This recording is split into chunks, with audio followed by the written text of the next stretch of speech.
Perceiving is probably the most important condition of being alive. It provides awareness of the world and defines what we call reality by organizing and interpreting information gathered from the limited band of reception of our senses.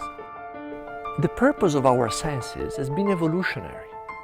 Their goal has been to establish reality as something that happens to us, but what we perceive is not what is out there.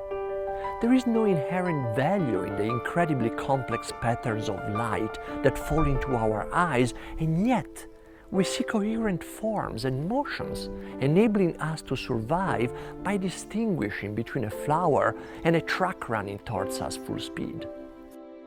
If we realize that our sensory perception are only an evolutionary tool and not the ultimate reality, then we can start seeing life as a whole undivided totality of which we are an active part. The ancient scriptures describe the world as illusion or Maya because of the difference between what we perceive as real and what is real. While our classical worldview, instilled through the philosophies of Newton and Darwin, prevents us from accepting a different paradigm. In the meantime, the implication of modern science discoveries are creeping in our mindset, and our understanding of what reality is evolves, while science is trying to answer some of the questions raised by humans since time immemorial.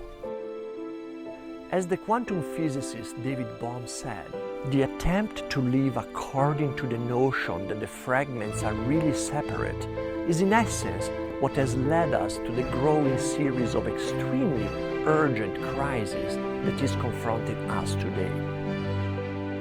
Perhaps the mystics are right stating that there is no inside self separate from the outside world, but rather one seamless intimate totality, always changing when viewed from the object perspective and never changing when viewed from the perspective of the totality.